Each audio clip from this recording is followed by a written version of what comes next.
He thought he was leaving his mother behind, but the truth was, she was the one letting him go. The house didn't feel like home anymore. Not because it was empty, but because something inside it was quietly breaking. The clock ticked louder than usual. Every second felt heavy. His mother stood near the table, holding an old shirt in her hands. She smiled faintly. "You used to wear this when you were little." He didn't respond. At the door, he stood still, car keys in hand, eyes fixed on the floor, like a man trying to leave without feeling anything. Then, finally, he said it. "Mom, I found a place." A pause. "They'll take better care of you there." Silence. Not normal silence. The kind that slowly crushes your chest. She looked at him. For a moment, just a moment. Her eyes searched his face as if she was trying to memorize it. Then she smiled.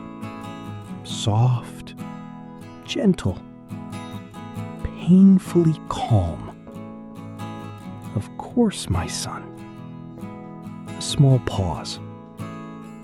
"You've always known what's best." But then, something happened. Something he didn't notice. Her fingers tightened slightly around that old shirt, as if she was holding on to something that was already slipping away. She turned around, took a few steps, then stopped. Not completely, just for a second, like she was waiting, hoping that maybe he would call her back. But he didn't. And in that one silent moment, she understood everything. She didn't cry. She didn't argue. She didn't even look back. Because sometimes a mother doesn't break in front of her child. She breaks quietly, where he can't see. The nursing home was quiet. Too quiet. Not peaceful, just empty. White walls, soft footsteps, distant voices that didn't belong to anyone. His mother sat by the window, her hands resting gently in her lap. From there, she could see the gate. The same gate she kept looking at every single day. At first, he came often, every Sunday. He would sit beside her, scrolling through his phone, while she just watched him. Not talking much, just watching. As if she was trying to hold on to every second. "You look tired," she would say softly. "You should rest more." He would nod, but never really listen. Then, slowly, everything changed. One Sunday, he didn't come. Then, the next. Then, another. At first, she asked the nurse, "Did my son call?" The nurse would smile politely. "Not today." The next day, she asked again, and again. But after a while, she stopped asking. Not because she didn't care, but because she already knew the answer. Still, every evening, she would sit near the window, watching that gate. Every time a car passed, her eyes would light up, just for a second, then fade again. At night, her phone rested beside her pillow, screen facing up, volume turned high, just in case he called. But most nights, the only sound in the room was silence and the ticking clock. But here's what no one saw. Every night, before sleeping, she would open a small diary and write. Not complaints, not pain, just small sentences. He must be very busy today. I hope he ate on time. I miss him, but I don't want to disturb him. Then she would close the diary, place it under her pillow, and turn off the light, holding on to one simple hope. Maybe tomorrow he'll come. The day felt normal. Too normal. He was sitting in his office, eyes fixed on a screen, surrounded by noise that meant nothing. Emails, deadlines, voices. Life moving fast, like always. Then, his phone vibrated. He glanced at it. Unknown number. For a second, he almost ignored it. His thumb hovered over the screen. Then, he answered. Hello? There was a pause. A small one, but enough to feel strange. Then a voice came through. Soft, professional, distant.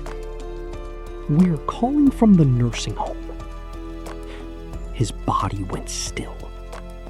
Your mother, a pause, passed away this morning. Silence. Not outside, inside him. Everything around him kept moving. People talking, phones ringing. But for him, time didn't just slow down. It stopped. His grip tightened around the phone. His lips parted. But no words came out. Because somewhere deep inside, he already knew. He hadn't been there. Not yesterday, not last week, not when she needed him the most. The voice on the phone kept talking. Something about formalities, about coming to collect her belongings. But he wasn't listening anymore. His eyes slowly dropped to his phone screen. And that's when he saw it. 2 missed calls from Mom. His breath caught. The time? Just a few hours ago. His fingers trembled, as if touching the screen could undo everything. But it couldn't. He stared at her name, waiting, hoping that maybe it would ring again. But it didn't. And in that moment, he didn't just lose his mother. He lost the last chance to hear her voice. The nursing home felt colder than before. Not because of the weather, but because she wasn't there anymore. The same hallway, the same quiet walls. But something had changed. Something was missing. He walked slowly, each step heavier than the last, until he reached her room. The door creaked open. Inside, everything was exactly the same. Her bed, neatly made, her shawl folded at the corner, her glasses resting beside the lamp. It didn't look like someone had left. It looked like she might walk back in any second. His chest tightened. He stepped inside, hesitating, as if he didn't belong there anymore. The air felt still, silent, almost watching him. He began packing her things, slowly, carefully, avoiding anything that reminded him too much of her. But then, his hand stopped. Something felt off. He looked at her pillow. It wasn't placed perfectly. Slightly raised, as if something was hidden beneath it. His heartbeat quickened. For a moment, he just stood there, not moving. Then slowly, he reached out and lifted the pillow. Underneath was a small, worn-out diary. Old, faded, fragile, like it had been held every single day. His fingers trembled as he picked it up. For a second, he hesitated, because deep down, he knew this wasn't just a diary. It was something she never said out loud. Slowly, he opened it. The first page had a date and just one line. Today, my son left me here. His breath caught. He flipped to the next page. He looked tired. I didn't want to make it harder for him. Another page. I wanted to hug him, but I was afraid he might pull away. His hands started shaking. Each word felt heavier than the last. This wasn't anger. This wasn't blame. This was something worse. Love, without complaint. He kept turning pages, faster now, as if searching for something, or trying to escape it. But every page pulled him deeper, until suddenly he reached the final section. The handwriting had changed, shakier, fainter, as if each word cost her strength. He stopped, his heart pounding, because somehow he knew whatever was written next was going to change everything. The room felt heavier now. Not physically, but emotionally. Like the air itself was holding its breath. He sat on the edge of her bed, the diary open in his shaking hands. Every page he had read was already breaking something inside him. But he kept going, because stopping felt worse. Then he reached pages that were different. Not daily notes, not small thoughts. These lines were longer, slower, heavier. Today, I told the doctor not to tell my son how serious my condition is. His eyes froze.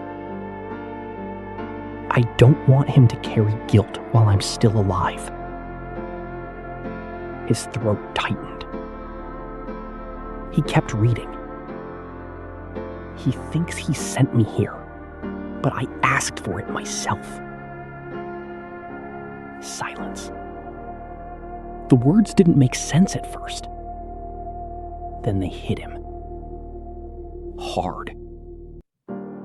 His mother didn't fight to stay. She chose to go. Not because she wanted distance, but because she wanted to protect him from watching her suffer. His hands began to tremble uncontrollably. He flipped another page. Slower now, like he was afraid of what came next. I saw the way he looked at me, like he was already tired of seeing me weak. That line broke something in him. Because it wasn't true, but she believed it was. He pressed his hand against his mouth, trying to hold it in. But it was too late. His eyes filled. And for the first time, he didn't look like a man reading a diary. He looked like someone who had just realized the weight of every ignored moment. Then he reached the final pages. The handwriting was fading, as if her strength was fading with it. I hope he never blames himself. A pause. Because I was already happy, just knowing he was alive and chasing his life. His breath broke. Then, the last line. The final truth. If love means letting him live without guilt, then I chose this silence willingly. The diary slipped from his hands. It fell softly onto the bed, like it no longer had strength to stay open. He didn't move, didn't speak, didn't even breathe properly. Because everything he thought was wrong wasn't cruelty, was love. Silent love. Sacrificial love. The kind that never demands anything back. And now, it was too late to return it. The room was no longer just quiet. It was empty in a way that words couldn't explain. He slowly looked around at the bed, the folded clothes, the untouched cup of water. Everything looked normal, but nothing felt alive anymore. His eyes drifted back to the diary, still open, still silent, as if it had already said everything it needed to say. Then, his phone vibrated again. He flinched. For a moment, hope rose inside him. But it wasn't her. It was just another notification. Another meaningless reminder from a world that didn't care. He turned the phone off. Slowly. Like he couldn't stand hearing anything else from the outside world anymore. Then, his gaze fell on the window. Outside, life was moving. Cars passing, people talking, time continuing, like nothing happened. But inside that room, everything had stopped. He stood up slowly, legs heavy, like they didn't belong to him anymore. And then he whispered, not to anyone, not even to himself. She didn't leave me. A pause. His voice broke. I left her first. Silence. He walked toward the bed again and gently picked up the diary, holding it close to his chest as if it could somehow undo what was already done. But it didn't. Because some moments don't give second chances. He sat down on the floor, leaning against the bed, completely still. No tears now, only emptiness. Because the real pain had already passed the point of crying. It had become something deeper, something heavier. Something heavier, something that stays. And as the camera slowly pulls away, the last thing visible is him, sitting in silence, holding the only thing left of her voice.